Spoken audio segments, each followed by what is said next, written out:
خير من زكاها أنت وليها ومولاها ഹബീബായ തങ്ങൾ പഠിപ്പിച്ച ദുആയാണിത്.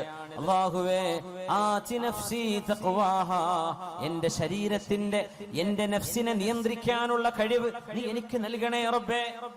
ഒരു മനുഷ്യൻ അവനവനെ കൺട്രോൾ ചെയ്യാൻ പറ്റാത്തൊരവസ്ഥ, അത് വലിയ അപകടമാണ്. നമുക്ക് നമ്മുടെ ഇമോഷൻസ്, നമ്മുടെ വികാരങ്ങള്, നമ്മുടെ വിചാരങ്ങള്, നമ്മുടെ തോന്നലുകള്, നമ്മുടെ വികാര വിക്ഷോഭങ്ങള് ഇത് നിയന്ത്രിക്കാൻ കഴിയാതെ വരുന്നത് വലിയൊരു ദുരന്തമാണ്.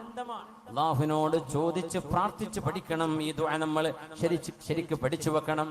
അല്ലാഹുമ്മ റബ്ബേ ആതി നഫ്സി തഖ്വാഹാ, എന്റെ ശരീരത്തിന് ആവശ്യമായ ബോധം തഖ്വയും നിന്നെ കുറിച്ചുള്ള ഭയപ്പാടും നീ തന്നെ നൽകണേ റബ്ബേ. വസക്കിഹാ, എന്റെ ശരീരത്തെ നീ ശുദ്ധിയാക്കി തരണമേ. അൻത ഖൈറു മൻ സക്കാഹാ, നീയാണല്ലോ റബ്ബേ ശരീരത്തെ ഏറ്റവും നന്നാക്കി തരുന്നവൻ. അൻത വലിയുഹാ വമൗലാഹാ, എന്റെ ശരീരത്തിന്റെ ഉടമസ്ഥനും എന്റെ ശരീരത്തിന്റെ ഗാർഡിയൻ, എന്റെ ശരീരത്തിന്റെ രക്ഷിതാവ്, ഇതെല്ലാം നീയല്ലയോ റബ്ബേ, നീയല്ലയോ എന്റെ ഉടമസ്ഥൻ. അതുകൊണ്ട് നീ എന്നെ നന്നാക്കി തരണേ എന്ന് അള്ളാഹുവിനോട് നമ്മുടെ ഓരോ വിശ്വാസി ജനങ്ങളും ഓരോരുത്തരും ദുആ ചെയ്യണം. പ്രത്യേകിച്ച് നമ്മുടെ യുവാക്കളും യുവതികളും, ഏറ്റവും പ്രധാനമായി നമ്മുടെ ഉയർന്ന ക്ലാസ്സുകളിൽ പഠിക്കുന്ന വിദ്യാർത്ഥിനികള് ഈ ദുആ പഠിച്ചു വെക്കണം. ഒന്ന് ചൊല്ലി നോക്കൂ, നമുക്ക് ഒരുമിച്ച് ചൊല്ലാം. അല്ലാഹുമ്മ ആതി നഫ്സി തഖ്വാഹാ വസക്കിഹാ അൻത ഖൈറു മൻ സക്കാഹാ അൻത വലിയുഹാ വമൗലാഹാ. ഒരുപക്ഷെ നമ്മൾ കേട്ടു പരിചയപ്പെട്ട പ്രാർത്ഥനയാകും ഇത്. എപ്പോഴും ഇടക്കിടക്ക് തിന്മകളിലേക്ക് ചിന്ത വരുമ്പോൾ ദുആ ഇറക്കണം. റബ്ബേ എന്നെ നീ കാത്തുരക്ഷിക്കണമേ. ഒരു നേരത്തെ, ഒരു സെക്കൻഡ് നേരത്തെ നമ്മുടെ ചിന്തയിൽ വരുന്ന ഒരു ഭ്രമം മതിയാകും ജീവിതം തകരാൻ. ഒരു സെക്കൻഡ് നേരത്തെ നമ്മുടെ ശരീരത്തിന് തോന്നുന്ന ശഹ്വത്ത്, വൈകാരികമായ ഒരു ചിന്ത, ചുറ്റുപാടുകളെ സംബന്ധിച്ച് ബോധമില്ലാതെ, ശറഅനെ കുറിച്ച് ബോധമില്ലാതെ, അല്ലാഹുവിനെ കുറിച്ചും ഹബീബിനെ കുറിച്ചും ബോധമില്ലാതെ നമ്മൾ എടുക്കുന്ന ഒരു എടുത്തുചാട്ടമോ ഒരു വിവരക്കേടോ ജീവിതം മുഴുവൻ തകരാൻ അത് മതിയാകും. അല്ലാഹുവിനോട് കാവൽ ചോദിക്കണേ. അല്ലാഹുമ്മ ആതി നഫ്സി തഖ്വാഹാ വസക്കിഹാ അൻത ഖൈറു മൻ സക്കാഹാ അൻത വലിയുഹാ വമൗലാഹാ. മഹാനായ റബീഅ ഇബ്നു ഖുസൈം റളിയല്ലാഹു തആല അൻഹു കരഞ്ഞ് ശരീരമാസകലം മെലിഞ്ഞുണങ്ങിയിട്ട് മഹാൻ പറയുന്നു, വല്ലാഹി ഇൻഷാ അല്ലാഹു ലാ യസ്അലുനി റബ്ബി അന്നി വഖഅതു ബിഫാഹിശത്തിൻ അബദാ. അല്ലാഹുവിനോട് ദുആ ഇറക്കുകയാണ്. അല്ലാഹുവിന്റെ മുമ്പിൽ ശപഥം ചെയ്തു പറയുന്നു റബീഅ റളിയല്ലാഹു അൻഹു, വല്ലാഹ്, അല്ലാഹുവിനെ തന്നെയാണ് സത്യം. ഈ വാക്ക് പോലെ നമുക്കൊരു ധൈര്യപ്പെട്ട് പറയാൻ കഴിയോ? ധൈര്യപ്പെട്ട് പറയാൻ കഴിയുമോ? വല്ലാഹി, അല്ലാഹുവിനെ തന്നെയാണ് സത്യം.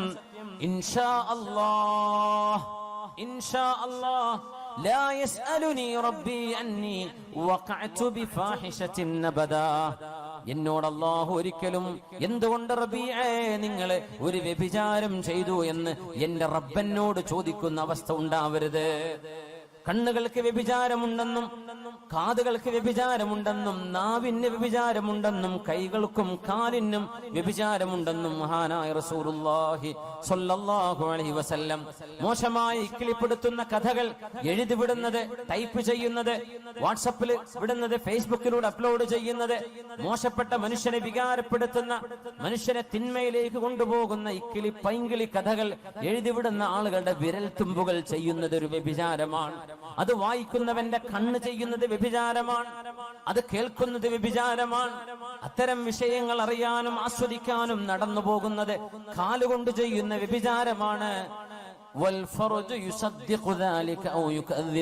അത് മനുഷ്യന്റെ ജനനേന്ദ്രിയം ഒന്നുകിൽ ശരിവെക്കും, അല്ലെങ്കിൽ അതിനെ എതിർക്കും. ശരിവെച്ചാൽ അതിനർത്ഥം അവൻ ശരിയായ തിന്മയിൽ ചെന്ന് പതിക്കുന്നു. മഅദല്ലാഹ്. അതുകൊണ്ട് ഈ രണ്ട് കവിതകളുടെ ആശയം വളരെ വലുതാണ്. നമ്മൾ ഒറ്റക്കിരിക്കുമ്പോഴോ ആരാരും അറിയില്ലെന്ന് തോന്നുമ്പോഴോ നമ്മുടെ ഖൽബിന്റെ ഉള്ളിൽ പറയണേ, എന്നെ അല്ലാഹു കണ്ടുകൊണ്ടിരിക്കുകയാണ്. വഇദാ ഖലൗത ബിരീബത്തിൻ ഫീ ദുൽമത്തിൻ وإذا خلوت بريبة في ظلمة والنفس داعية إلى الطغيان فاستحي من نظر الإله وقل لها إن الذي خلق الظلام يراني. അല്ലാഹു നമുക്ക് ആ ബോധം നൽകട്ടെ. നമുക്ക് നമ്മെ നിയന്ത്രിക്കാനുള്ള കഴിവ്. നാളെ ഖബറിൽ പോയി കിടക്കുമ്പോ വേണ്ടില്ലായിരുന്നുവെന്ന് പശ്ചാത്തപിക്കുന്ന, നമ്മളെ തെറി പറയുന്ന, നമ്മളെ ശപിച്ചു കളയുന്ന, ജീവിതത്തിൽ വരുന്ന അബദ്ധങ്ങൾ ഉണ്ടാവരുതേ. നാളെ മഹ്ശറായിലേക്ക് നമ്മുടെ കിതാബ് നൽകപ്പെടുമ്പോ, യാ അബ്ദി, എന്റെ ദാസനെ, ഹൽ വലമക ഹഫളതി, നിന്റെ കർമ്മങ്ങൾ എഴുതി വെക്കാൻ ഞാൻ നിശ്ചയിച്ച എന്റെ മലക്കുകൾ, എന്റെ ഉദ്യോഗസ്ഥന്മാർ നിന്നോട് അതിക്രമം ചെയ്തിട്ടുണ്ടോ? നീ ചെയ്യാത്തത് നീ ചെയ്തുവെന്ന് നിന്റെ പേരിൽ എഴുതി വെച്ചതാണോ? എന്റെ മലക്കുകളോട് നിനക്ക് വല്ല അന്യായം തോന്നുന്നുണ്ടോ? നീ ചെയ്യാത്തത് അവർ ചെയ്തു എന്ന് പറയുകയും നീ ചെയ്ത നന്മകളെ അവർ എഴുതാതിരിക്കുകയും ചെയ്തിട്ടുണ്ടോ എന്ന് അല്ലാഹു ചോദിക്കുന്ന നേരത്ത്, യാ വൈലതാ യാ ലൈതനീ ലം അത്തഖിദ് ഫുലാനൻ ഖലീലാ എന്ന് നാശമേ, എന്റെ നാശമേ എന്ന് വിളിച്ചു പറയുന്നൊരു ഗതികേട് അല്ലാഹു നമ്മൾ ആർക്കും വരുത്താതെ റബ്ബ് തആല അല്ലാഹു നമ്മെ കാത്തുരക്ഷിക്കട്ടെ.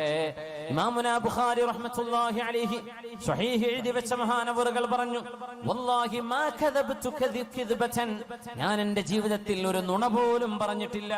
വലഖതബ്തു മുസ്ലിമ, ഒരു മുസ്ലിമിനെ പോലും ഞാൻ ഗീബത്ത് പറഞ്ഞിട്ടില്ല.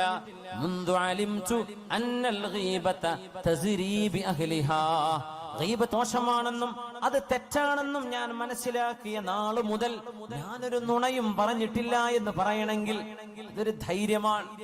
നമുക്കത് പറയാൻ കഴിയോ? വലഖതബ്തു മുസ്ലിമൻ, ഒരു മുസ്ലിമായ മനുഷ്യനെയും ഞാൻ ഗീബത്തും പറഞ്ഞില്ല. ഇത് പറയാനുള്ള ഒരു കരുത്ത്, ഒരു തരത്തിലുള്ള ധൈര്യം മഹാനായ ഇമാമുനാ ബുഖാരി റഹ്മത്തുള്ളാഹി